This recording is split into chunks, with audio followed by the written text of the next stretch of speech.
अस्सलामुअलैकुम दोस्तों, MIM के पंडित ने मोदी योगी को जमकर धोया। अगर आप हमारे चैनल पर नए हो तो चैनल को सब्सक्राइब करें, वीडियो को लाइक करें, शेयर करें। MIM की हर खबर आपको मिलेगी इस चैनल पर। सपोर्ट करो चैनल को। जब तक ऊपर वाला नहीं चाहेगा तब तक योगी जी हो चाहे मोदी जी, किसी के बाप में दम नहीं कि मार दे। आज इसी देश के अंदर कांग्रेस के एक नेता है प्रमोद अंजन कंजन, नाम नहीं पता यार, उन्होंने कहा मोहम्मद मौलाना अजमल साहब की दाढ़ी को बकरा दाढ़ी। अरे मैंने तो नहीं कहा चार साहब कि आपकी मूंछ कुत्ते की पूंछ, मैंने तो नहीं कहा ना। इस देश के अंदर योगी जी हैं, टकले हैं, मूंछ नहीं, दाढ़ी नहीं, चिकने हैं, संविधान इजाजत देता है। लेकिन अगर नाइंसाफी हुई तो मुस्लिम जात के साथ हुई। अंकिता का केस जब आया तो उसमें यहां के नेताओं ने कह दिया कि शाहरुख ने मारा, लेकिन जब 2020 में जुलेखा का केस आया उसको तो मारने वाला त्यागी था ना, उसके नाम पर आवाज क्यों नहीं निकली? तब क्यों नहीं बोले आप रामनवमी के दिन वो आतंकवादी? आजकल तो श्री राम भी दो हो गए, एक श्री राम हिंदुस्तान के और सेकुलर हिंदुओं भाइयों के, जिनको मैं दावत देता हूं कि आओ मजलिस में, तुमको सराखों पर ना बैठाला जाए तो मैं भी त्याग दे दूंगा। दूसरे श्री राम उन देश के आतंकवादियों के जो मारते हैं दलितों और मुसलमानों को और कहते हैं राम का नारा लगाओ, राम का नारा लगाओ। क्यों लगाए भाई? साफ सुथरे होंगे तो लगाएंगे ना। आ गए सुबह ऐसे ऐसे करते हुए राम का नारा लगाओ, क्यों लगाए? आप राम के नाम पर वोट लेते होगे, हम संविधान के नाम पर वोट लेते हैं।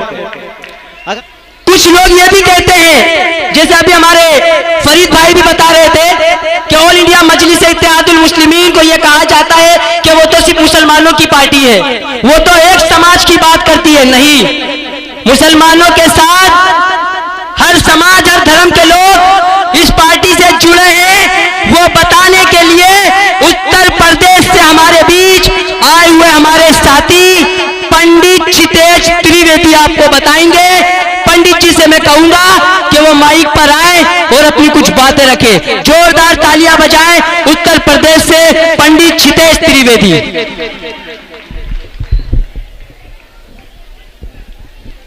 ओम नमः शिवाय। यहां पर उपस्थित मेरे बड़े भाई, मेरे बड़े बुजुर्ग, मेरी इज्जतदार मां और बहनों, अस्सलाम वालेकुम रहमतुल्लाह व बरकातुहू। जमी के नीचे से खंडर जरूर निकलेगा, हमारे नाम का पत्थर भी जरूर निकलेगा। जमीने हिंद की तय को कुरेद कर देखो, तुम्हारे बुजुर्गों का सर भी जरूर निकलेगा। हमारा पार्टी है, हमारे लोग हैं। पार्टी का काम शोषित और वंचित समाज के लिए काम करना। यहां पर तशरीफ फरमा शोषित और वंचित समाज के लोग, आप सभी को ये बताना चाहता हूं कि शोषित और वंचित वो हैं जिसका इस्तेमाल किया गया, जिसका इस्तेसाल किया गया। अगर इस देश के अंदर किसी कौम का इस्तेमाल किया गया डिस्पोजल गिलास की तरह, तो वो कौम कलमे ला इलाहा इल्लल्लाह मोहम्मद रसूलुल्लाह पढ़ने वाली कौम है। अगर कौम का इस्तेमाल किया गया तो वो मुस्लिम और दलित कौम है। आज इस देश के अंदर, जिस सूबे से मैं आता हूं, इस देश का सबसे बड़ा सूबा उत्तर प्रदेश है। आजादी के बाद दिसंबर के महीने में 1947 को लखनऊ के रफायाम क्लब में एक कन्वेंशन बुलाया गया, जिसकी सदारत मौलाना अबुल कलाम आजाद साहब ने की। उसमें हिंदुस्तान के सभी मुस्लिम नेताओं को बुलाया गया और कहा गया, ऐ मुसलमानों, देश आजाद हो गया है। देश के अंदर दो सियासी पार्टियां हैं। पहली मुस्लिम लीग है जो एक फिरका परस्त जमात है, दूसरी कांग्रेस पार्टी है। मुसलमानों ने कांग्रेस पार्टी के झंडे को अपना डंडा बनाया, उनके नेताओं का जिंदाबाद का नारा लगाया। और 1 साल नहीं, 2 साल नहीं, 3 साल नहीं, 60 साल इस देश की हुकूमत उन गद्दारों को दी जिन्होंने 2002 में यहाँ गोधरा का जब दंगा हुआ तो यहाँ के जब सांसद को जलाया गया तो भारत का प्रधानमंत्री तब कौन था भाई? सत्ता किसकी दी भाई? जब वो एक सांसद को इंसाफ नहीं दिला पाए तो सोचते हो एक छोटे से आदमी को इंसाफ दिलाएंगे। जब देश आजाद हुआ तो आजादी के बाद इस देश के अंदर अगर कोई मुसलमान से पिछड़ी कोई जात थी तो वो दलित कौम थी।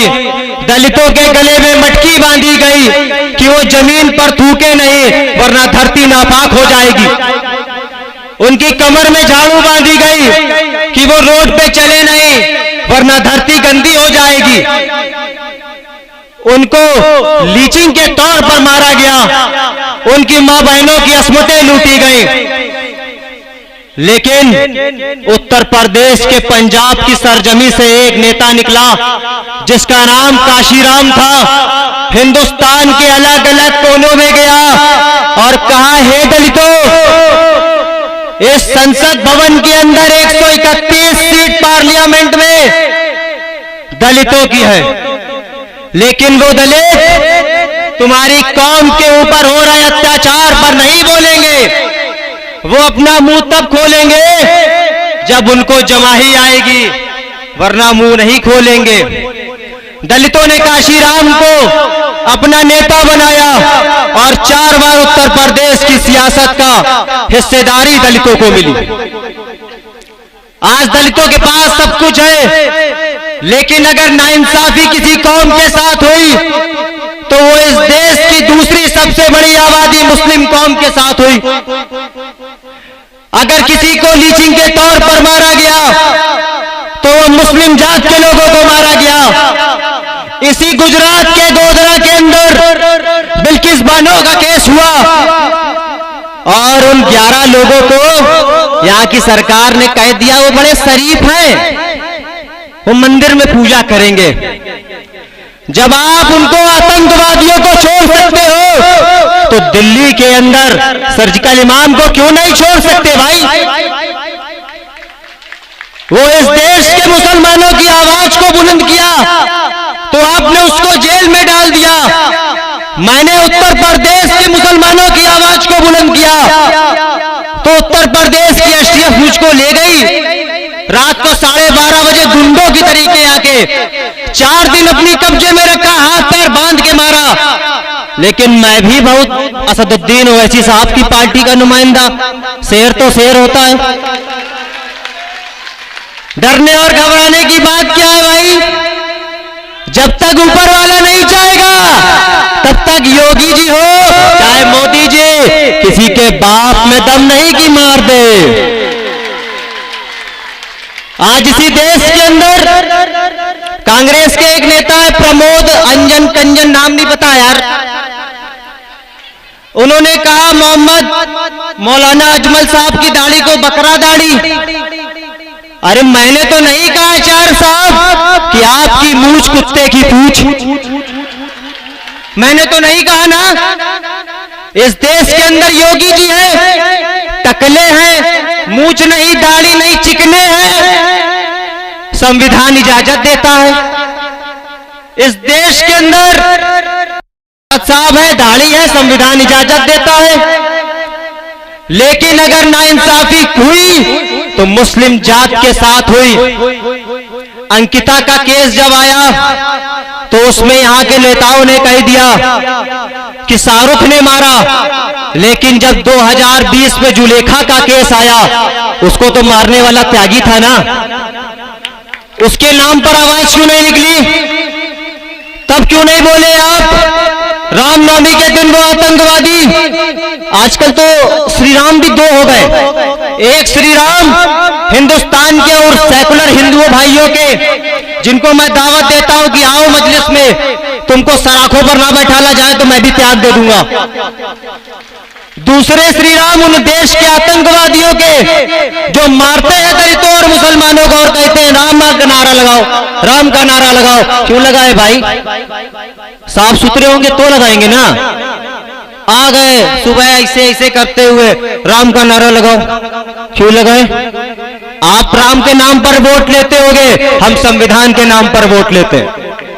अगर इस देश के अंदर बाबा भीमराव अंबेडकर ने संविधान को बनाया है तो याद रखो, अगर कोई संविधान को बचाएगा तो वो सदर मजलिस बैरिस्टर असदुद्दीन ओवैसी साहब होंगे।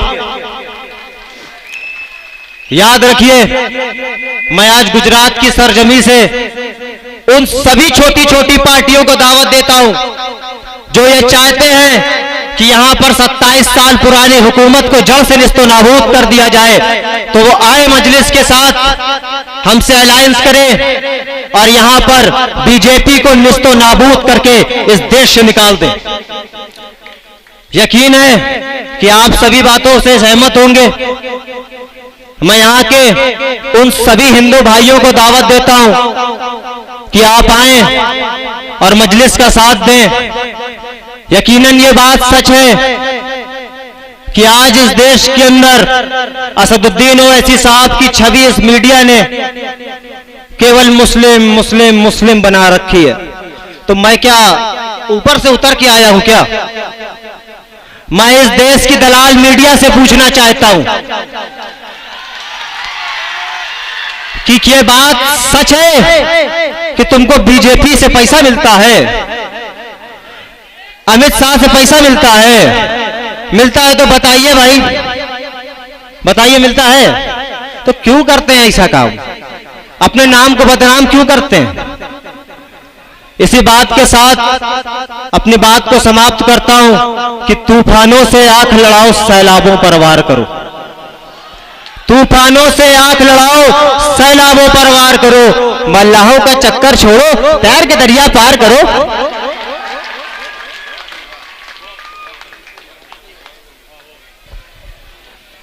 उत्तर प्रदेश के हमारे साथी पंडित क्षितेश त्रिवेदी, बहुत अच्छी बातें उन्होंने बताई।